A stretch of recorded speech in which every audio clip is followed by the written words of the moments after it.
In the early morning hours of May 13th, 2017, a sister dropped her loved one off in downtown Brownsville, Texas. That loved one was 32-year-old Ramiro Avila Jr., known to many as Kimberly. It was around 2:40 in the morning. Kimberly was last seen near the 1200 block of East Washington Street, and after that moment, she was gone. No confirmed sighting, no known phone activity, no call home, no message to say she was safe. For her family, that silence was terrifying because Kimberly was known to come home. Even if it was late, even if the night ran long, she always returned. But this time, she didn't. And now years later, her family is still asking the same painful question. Where is Kimberly Avila? We'll go through what is known, what remains unclear, and why someone watching or listening may still hold the missing piece. What's the emergency? No problem. All units stand by. I'm at the corner of Pleasant Hill and John Young Freeway.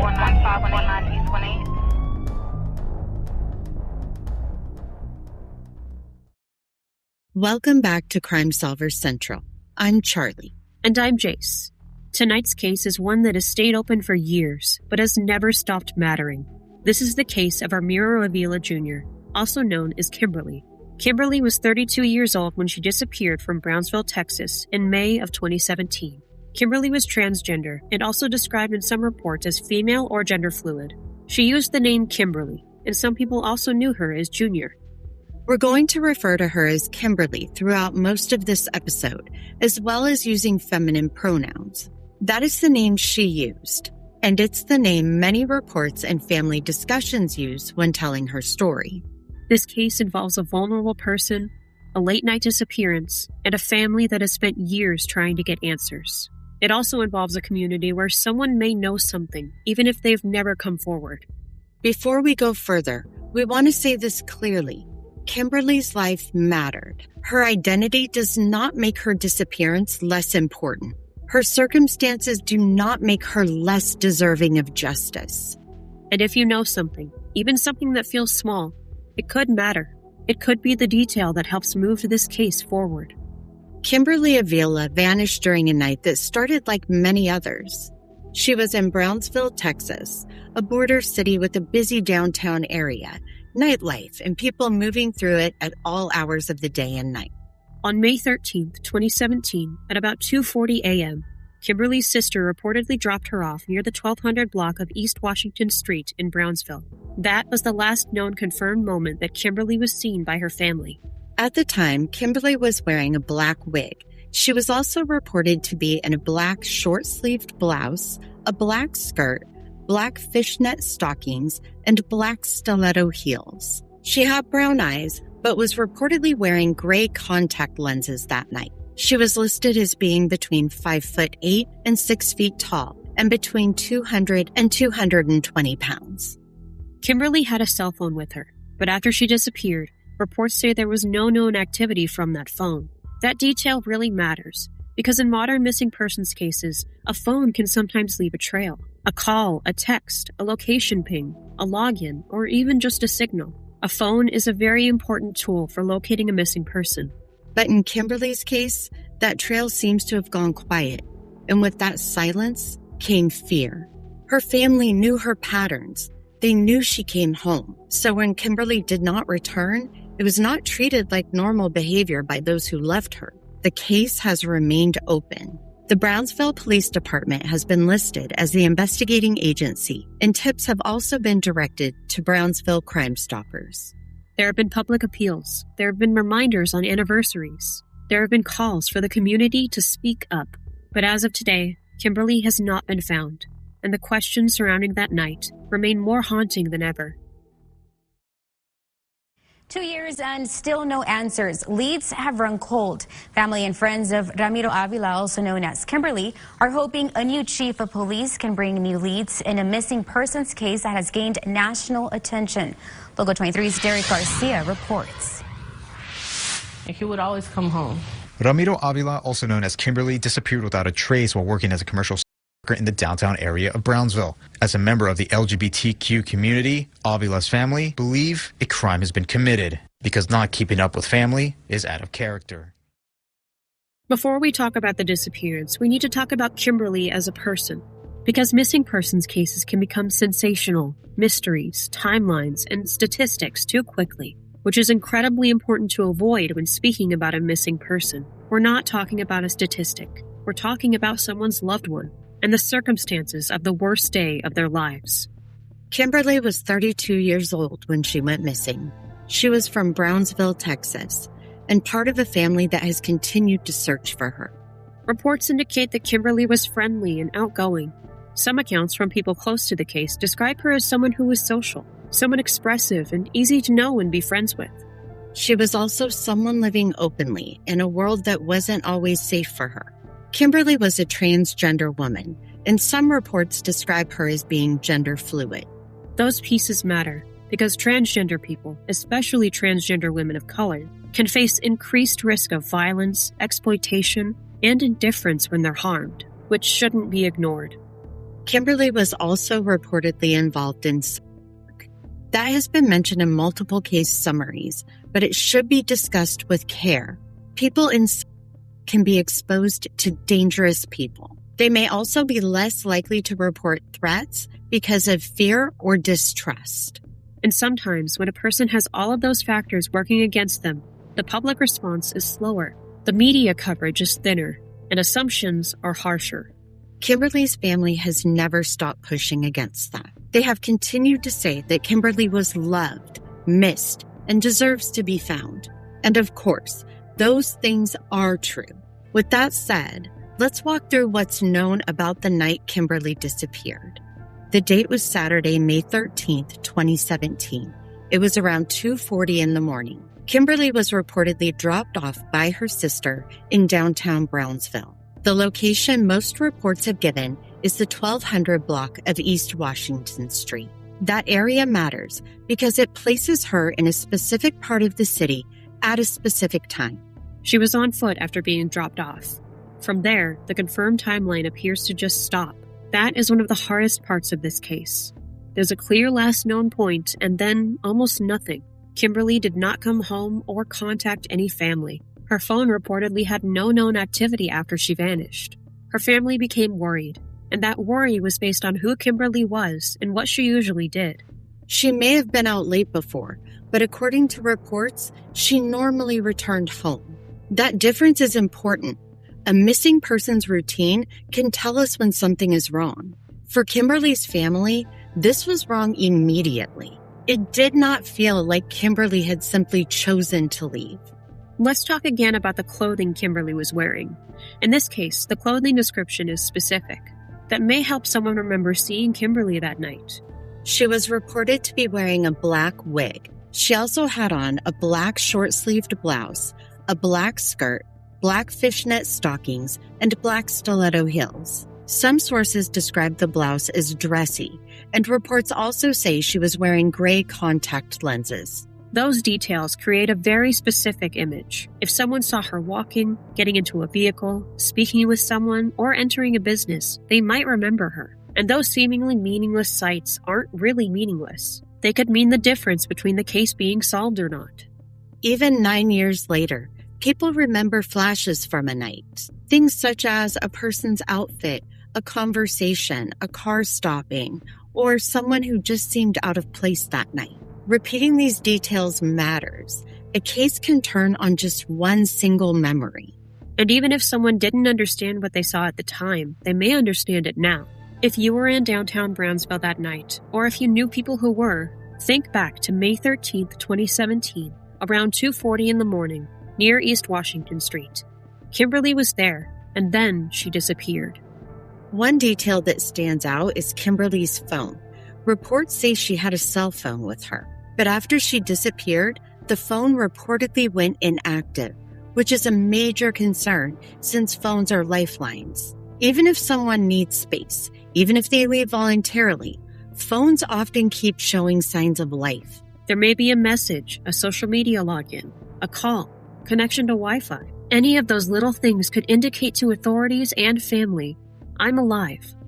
There is another detail that deserves attention.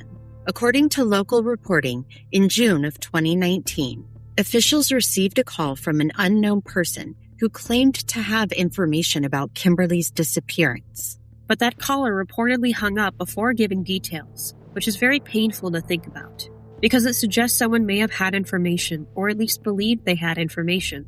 And then the line went dead, with no full statement, no clear lead, and no resolution. There are several reasons this case is difficult. First is the time of night. At 2:40 in the morning, there may be fewer witnesses. People may be tired, intoxicated, distracted, or just passing through. The second is the location. Downtown areas can have foot traffic, vehicles, bars, and people moving in and out quickly. That can create witnesses, but it can also create confusion. Someone might remember seeing Kimberly, but not know whether it was before or after she was dropped off. Someone might remember a vehicle, but not the plate. Someone might remember a conversation, but not the person's name. The third challenge is stigma. Kimberly was transgender and reportedly involved in sex work. That means some people may have been less willing to talk openly, and some may have feared being connected to her. Others may have dismissed the seriousness of her disappearance, and that kind of bias can hurt an investigation. But the truth is simple. Kimberly disappeared, and she had friends and family and was loved. Somebody may know why she is not with us anymore. She doesn't know if he's still alive, if he's not alive, if, they're hurting him, not hurting him. That's what's killing my parents. The family is praying for answers and hoping police can do more. Officers have a history of arresting in the downtown area and their clients. It's a frayed relationship that has only harmed the investigation, but newly appointed Police Chief Felix Salceda hopes to bridge that gap. Now we're going to move into possible theories. As we mentioned in every episode, we start to be very clear. These are not accusations. We are looking at possibilities based on the publicly available facts, and we're going to stay careful and not travel down any rabbit holes. The first possibility is that Kimberly met someone after being dropped off. That could have been someone she already knew. It could also have been someone she expected to meet, or someone who approached her after she arrived downtown. If Kimberly got into a vehicle, entered a building, or walked away with someone, that person becomes important. This is where witnesses matter. Someone may have seen her speaking with a person near East Washington Street. Another possibility is that Kimberly was targeted. That could be connected to her being transgender. It could be connected to sex work. Or it could be connected to both, as predators often look for people they think others will overlook.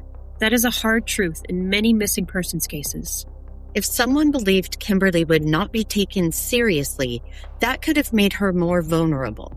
And if someone harmed her, they may have counted on silence. They may have counted on stigma. But Kimberly's family did not stay silent. The local LGBTQ+ community also helped keep attention on her case. A third possibility is that Kimberly encountered someone she knew. Many disappearances involve someone familiar. That does not mean family. It could mean an acquaintance, a customer, a friend, a person from nightlife, or someone from the downtown area. If Kimberly trusted someone enough to leave with them, that could explain why there was no obvious struggle reported publicly. It could also explain why someone has been able to stay quiet. People may know the person, but not realize they were connected to Kimberly that night. Another possibility is an accident or medical emergency. We mention this because every missing persons case has to consider non-criminal explanations too. Kimberly could have fallen, become injured, or ended up somewhere difficult to locate. But there are challenges with that theory. She disappeared from a city area, not a remote wilderness area. And after all these years, no discovery has been publicly reported that conclusively resolves the case. We also have to address the possibility that Kimberly left voluntarily. In any missing adult case, that's usually considered at some point. But based on public reporting, that does not appear to match what her family believed. The family said Kimberly kept contact and came home. There has also been no public indication that she started a new life somewhere else. No confirmed sightings, no known contact, no phone activity. So while voluntary disappearance is technically possible, it does not seem strongly supported by the public facts. Do any of these theories resonate with you? Have a theory of your own?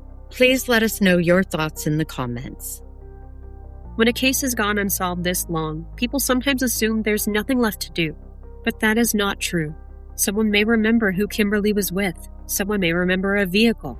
Or someone may remember a rumor that sounded strange. That's right. And someone may have heard a confession. Someone may have seen Kimberly's belongings. Or someone may have noticed a person acting differently after that night. The possibilities are endless. And sometimes information doesn't seem important until years later. Maybe someone saw her walking east or west, saw her near a bar, or saw her entering a vehicle. Maybe someone remembers a person who suddenly left town, or someone who talked about Kimberly in a way that felt wrong. Tips don't have to be perfect. They do not have to come with proof.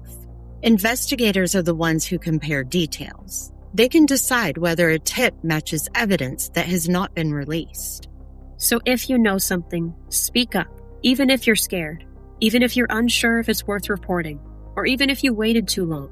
It is always better to say something and have it turn out to be nothing than to say nothing and risk having the information you hold be the information that helps solve the case.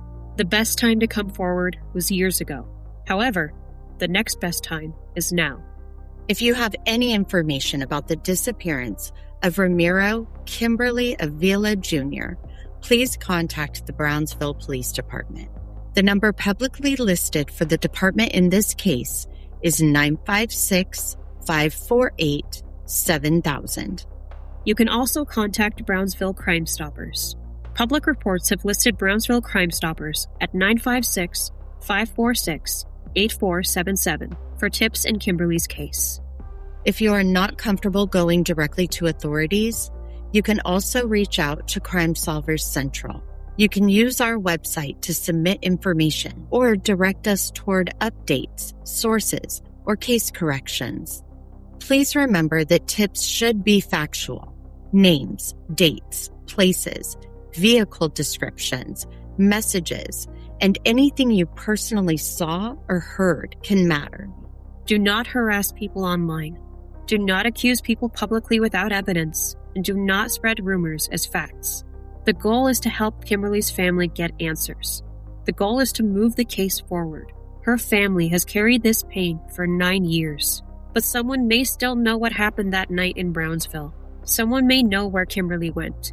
Someone may know who she was with. And if that person is watching, now's the time to speak. Not tomorrow, not someday, now. Kimberly's family deserves answers, and Kimberly deserves to be found. Thank you for watching Crime Solvers Central. Please share this video so Kimberly's story reaches more people. Subscribe to our channel, sign up for notifications, and help us keep these cases in front of the people who may hold the answers. Until next time, everyone stay safe, stay curious, and stay loud.